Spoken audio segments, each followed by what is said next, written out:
Marvel's Secret Invasion, Episode 3, Betrayed. And it's your boy Icon with a Marvel review for you. And this is this one's still going. So we're halfway through now. They're only getting 6 episodes. 3 episodes are out of the way, and it's I'm trying to figure out what they could possibly do with the next 3 episodes, but this one had a little suspense in it, so that was cool. But the episode starts. It starts with the Nick Fury backstory, where we cut to Nick Fury back in like 1998, because remember in the previous episode we found out that he has a Skrull wife. And then we see the scene where both he and his Skrull wife first met for the first time, and they became a couple. So we fast forward now back to present times, and the two of them are in the house. They're having a conversation, and then he just, Nick Fury told her straight up. He was just like, "Listen, I'm trying to figure out what type of person you've become, because like your people, the Skrulls, are trying to like invade and take over Earth."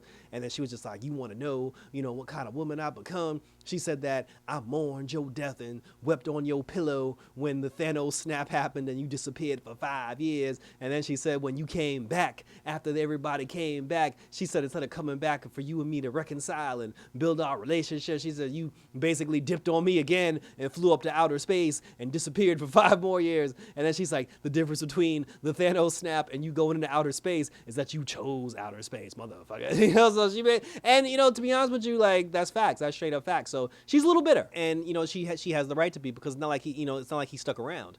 And then he told her, he was just like, he's back. He said he's retired, but since he doesn't golf, he's here to get some revenge, like on the evil Skrulls. So he tells his wife, he's just like, listen, I'm gonna settle this, and then me and you gonna have to finish this conversation when I come back. While Fury's trying to figure that out, Talos basically had his conversation with Gravik, and when Talos and Gravik had their conversation, he was just like, look, stand down, mate. He was like, it doesn't have to be for the bloodshed. And then Gravik was just like, oh, Talos, he's like, oh, you're weak, and like America's weak, and we will crush them all. Because again, what he's doing is Gravik is creating super Skrulls. He has a machine, they're doing experiments, and they're trying to create super Skrulls. And then he was just like, that's why your daughter, she's on the side of Gravik. And then that's when Talos, stabbed him in the hand. He was like, don't you ever have my daughter's name come out of your mouth, boy. And then he got up and he walked away. Talos goes down to a bar. While he's at the bar, Nick Fury shows up, and he's just like, yo, bro, let's handle the damn thing. And he's like, no, mate. He's like, because after the way you treated me on the train, he was like, I demand an apology. And then Nick Fury looked like it killed him to give him that apology.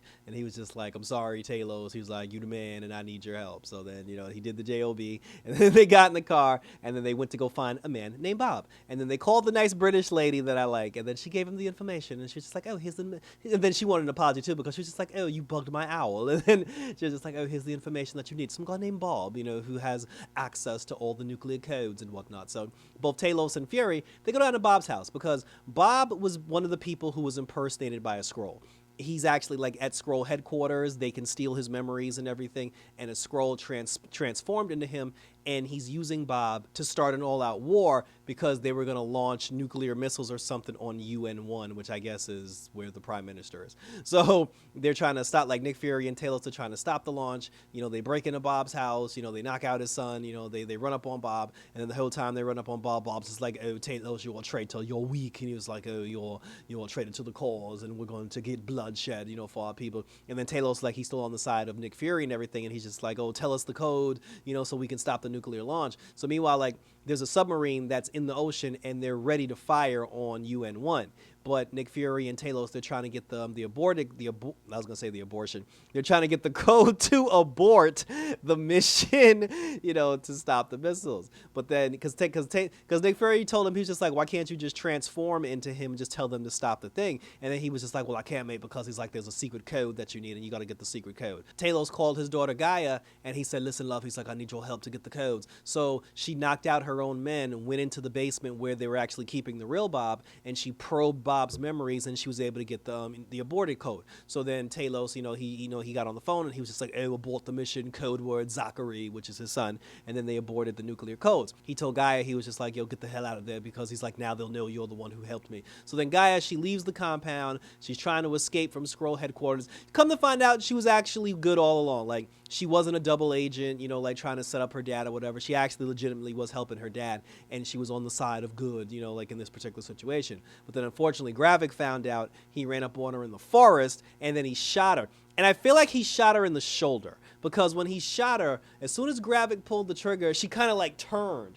Like if she would have took a shot to the head or took a shot like in the chest, she would have like fell, you know, like completely. She would have fell completely back over. She didn't fall completely back over. She kind of like her shoulder turned and then she just dropped. I don't think she's dead. You know what I'm saying? So now we got Gia, we got Gaia, and we got Maria Hill. I don't think they're dead.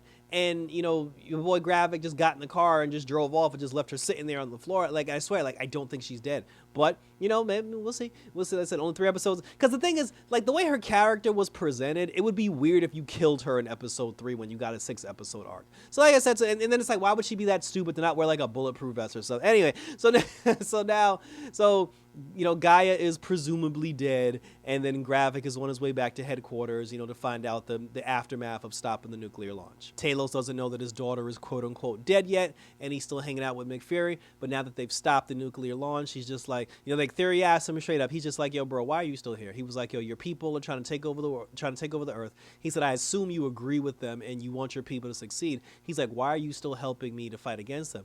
And he was like, well, it's simple, mate. He was just like, I'm here for you, you know, because you're my friend, Nicholas Fury and everything. And then that's when Fury felt bad. Earlier in the episode, Nick Fury's wife ended up getting a call from somebody, and then Nick was just like, oh, don't ignore the phone because I'm here, woman. And then she ended up picking up the phone, but we never found out who it was. So in the final scene, it shows his wife going to like some secret bank in a special lockbox, and then when she got the item out of that secret lockbox, it was a gun.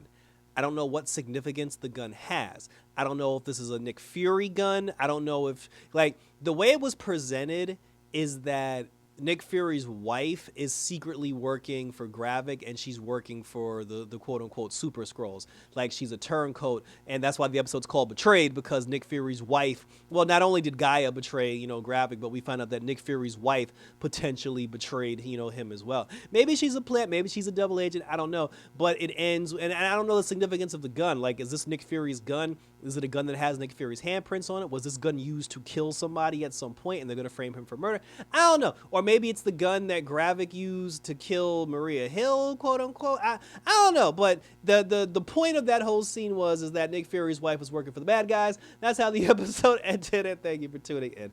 So again, I mean, in a series based on Samuel L. Jackson, who is up there in age, we're not going to get like these huge major action scenes.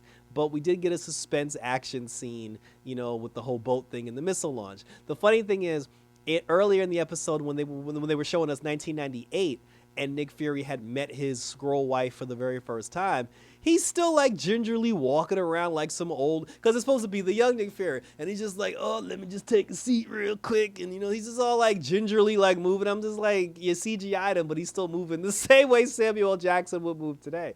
I just thought that was like really funny, like they put some pep in his step or something. But I said, that was, I don't know where the show was going. I mean, aside from the fact that they're trying to create Super Skrulls and Nick Fury's trying to stop them, I mean, it would be nice if we got a cameo from somebody other than James Rhodes, but they're determined to have Nick Fury stop this Skrull invasion all on his own. I don't see how he gonna do that, but 3 more episodes to go. We'll see, and we'll continue talking about it. So check me out on Twitter and or Instagram, always on YouTube, where you can leave your questions, comments, and concerns, because I have 3 episodes of Warrior on the channel, probably 4 by the time you see this video. Warrior is dope. Warrior is going strong. Still check out my Superman and Lois season finale review, because Superman and Lois is the shite. And like I said, I'm still trying to get around to Batman and Doom, and we'll wait for some other things to come down the pipeline as we continue to roll on for more of the superhero goodness. So that was it, guys. So until next time, for some more Marvel Secret Invasion action, take care. Watch out for your wife, because your wife could be a traitor, and we're out this.